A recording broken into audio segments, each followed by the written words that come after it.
Hey, Jamie, welcome to another episode of College Tips. Always great to be joined by my very knowledgeable co host. Today, we're here to chat primarily about APs or advanced placements. Now, for a lot of Australian students, if you're listening from Australia or anywhere else around the world, they might not be overly familiar with APs because it's virtually taught nowhere else primarily. Like it's mainly taught in the US, right? Am I right in saying that? It's like the US curriculum, or is it, pretty familiar to other countries as well? The folks that made the SAT, the College Board, also make the AP, which stands for the Advanced Placement. And this is primarily popular in the US, but it's really spread to China, Korea, even the UK. And now through Crimson Global Academy, we're seeing kids all over the world taking the AP exam. So what this basically is it's a way of showing what's called college readiness. Are you prepared to thrive at university? Mhm. And there's a range of subjects from things like BC Calculus, all the way to things like psychology, statistics, US history, and other great subjects. And these exams are out of five. So you can get a 1, 2, 3, 4, or 5. Generally, a 4 or 5 is considered to be a good score. You want to get a 5. The exams are offered each May, and they play a big role in boosting your odds of getting into these top schools. And actually, when I was at Harvard, I was able to skip a year of my degree using what's called advanced standing. And you can use the APs to do just that. So typically with 4 AP5s, if you get them in the right subjects, you can skip a year if you want to of college. So there's some really significant benefits to it. But it's basically become a very popular tool and academic qualification by ambitious high schoolers all over the world in the last 12, 18 months in particular. Yeah, absolutely. So, why has AP taken on more kind of significance in the last, say, 12 months? Is that primarily because of COVID or the changes to the SAT subject test? Like, in your view, the sudden boost in AP enrollments, where does that primarily come from? There's really two kind of drivers of this. The first is the general kind of competition that is unfolding. So with each passing year, the bar is getting a bit higher for these schools. Kids are taking a bit more subjects. They're starting a bit earlier, and that is particularly magnified at the top schools where there's been more and more international students going through Crimson taking a significant number of subjects. And I can tell you about that shortly. So competition is one factor, but that's more like a gradual incremental phenomena. Um, but the second factor is recently the SAT subject tests got binned. They used to be, 1 hour multi-choice tests. I sat them myself when applying to schools like Harvard and Stanford and other schools. And they were designed to be able to showcase to these schools your ability in certain academic subjects, such as biology, chemistry, physics, etc. With those being removed, applicants kind of need an alternative way of signaling their ability in certain subjects, and so the APs, have really been a great way of fulfilling that void, alongside other things like the rigorous British A levels. So that's kind of what's driven this a little bit. The other kind of functional thing is, unlike something like the IB diploma, which takes 2 years, is highly structured and is not modular, you've got to do all of it or nothing. The APs, can be sat from a pretty young age. They're offered every May, and so I see lots of students taking them over 3 or 4 years, as opposed to all in 1 year, and that flexibility is quite attractive. The third thing is that there's been this growing trend towards computer science and towards the technology industry, and this is a sector that's kind of underserved by traditional high schools, and that there isn't very good preparation for this.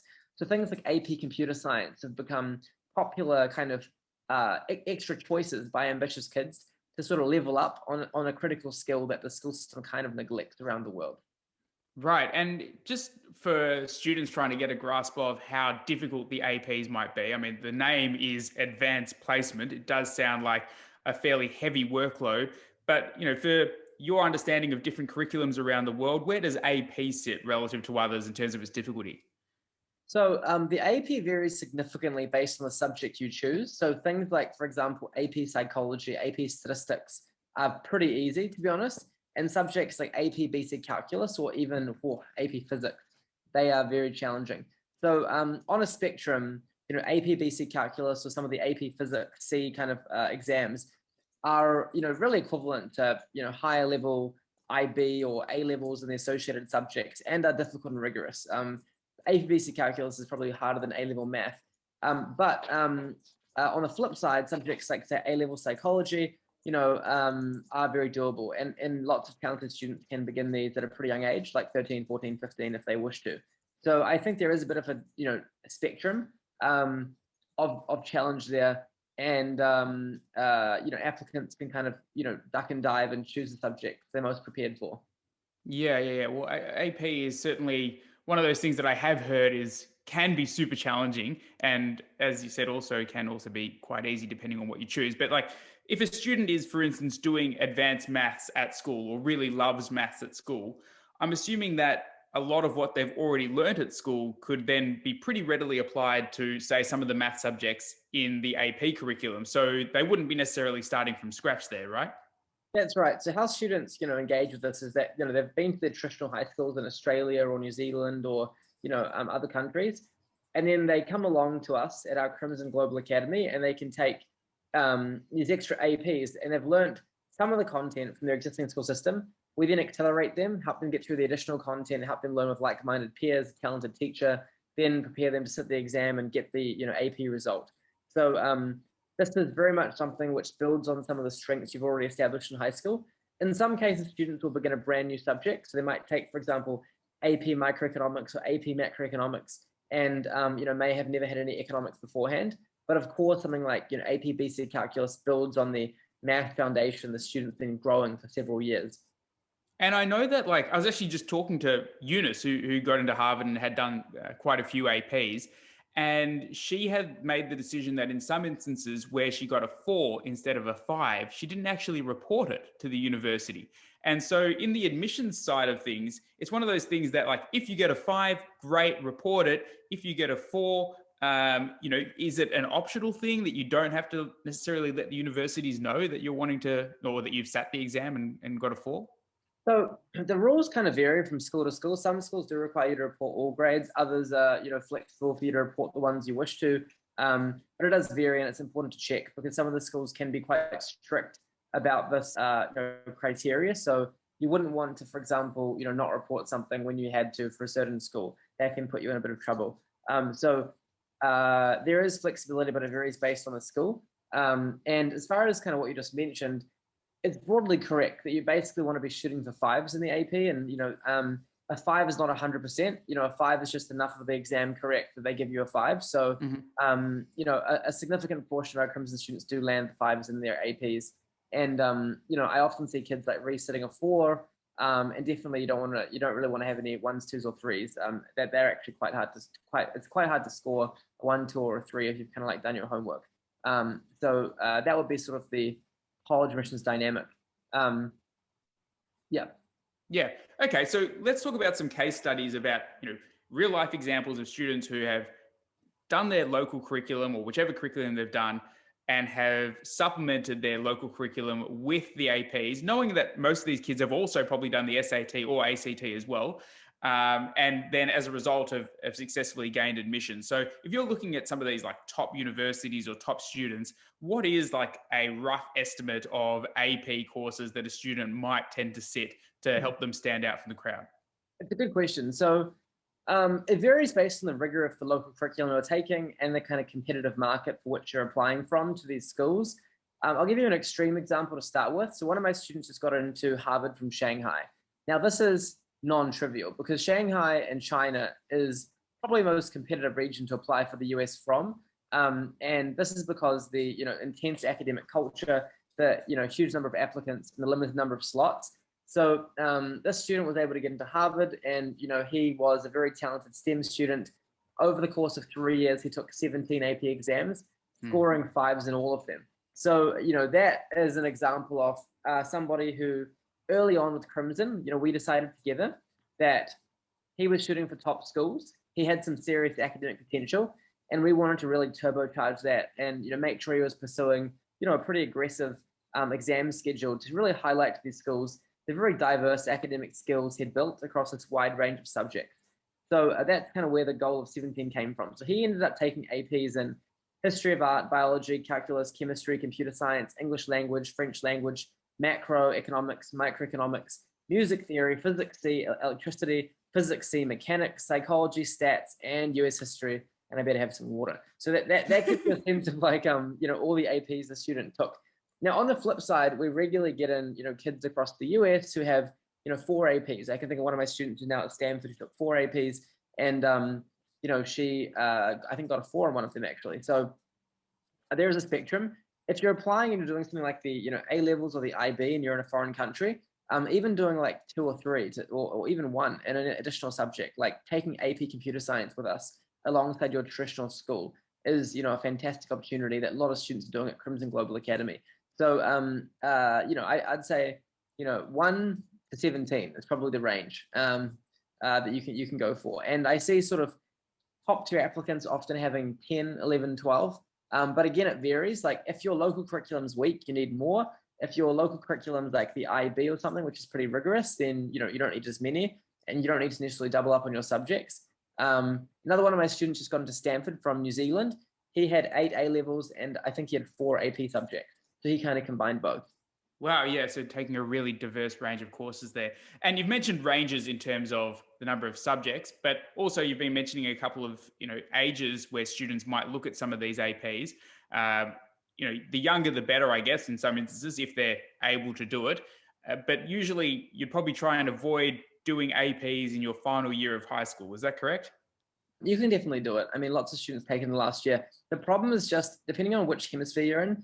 If you're in the Northern Hemisphere, sometimes you don't get the exam results back by the time you apply. So you just have predicted grades, which are fine, but it's much better to have actually achieved the APs. So a lot of the reason people push hard to get a lot of APs done in the first several years is that you actually have the results, you can show them to the schools. There's no speculation. And so, the senior APs tend to get discounted more, that, the APs in that last year. In a place like, say, New Zealand or Australia, you could definitely still take APs in your year 12 or year 13 year because you're not applying until November. So you can sit them in May and then be applying in November, have your results back already. That's totally chill. So I think it does vary a bit. So Southern Hemisphere, I'd say you can do them all the way into your last year. Northern Hemisphere, you still can, but you're not going to get as much credit if you took them early and already achieved your grades. Right. And just as like a ballpark estimate from you, based on the number of students you've worked with, if you've got students applying to the Ivies, Stanford, MIT, and even like to the lesser extent, the UK schools, I know they probably would prefer A levels, I'm guessing. But if we're mainly looking at the US, how many students do you think would be doing their local curriculum plus the SAT or ACT plus A levels and or APs? Like how many students do you think would be doing extra subjects on top of their local curriculum and the SAT or ACT? Well, let me say this, because, obviously I see like a cross section of very ambitious students that are really opting into a pretty high octane path. And the ones working with me in particular tend to be pushing hard. But I think in general, I'll say of our 300 plus admitted students to the Ivy League, of them probably, more than 200 would have combined, they would have either done an international curriculum like APs, A levels or IB, or they would have combined their local curriculum with some of these extra subjects to kind of, really strengthen their profile. So I would say it's generally a pretty good idea.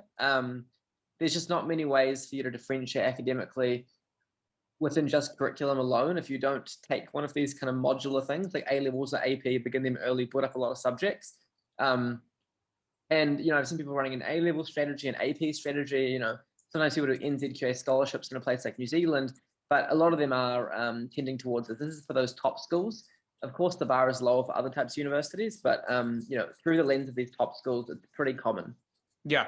And now if we're looking at how to learn APs, obviously, we're here in part because CGA, the Crimson Global Academy, is offering APs as well. How do you go about finding teachers who are like experts in their field when it comes to the AP?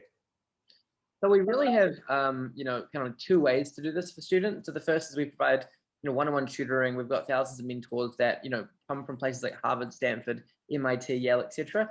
Crimson's really the only education company globally that has that talent network at these top schools, because many of our team have been to these places and we've got a really strong brand on campus. So we were able to recruit many of these students who have just nailed many AP subjects, A levels.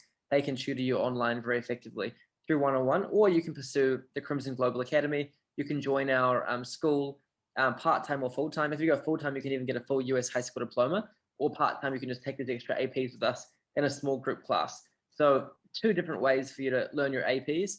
But, CGA is definitely becoming very popular for our students around the world. Yeah, well, we look forward to having a couple of the teachers on the show as well to talk about like how to nail the different AP exams that they specialize in. And we'll give some students details about how they can get involved in the AP classes through CGA. And of course, as you said, with the one-on-one tutoring, they can always do that too. But any other final thoughts on taking the AP and supplementing a application to top universities with that, bolstered academic rigor?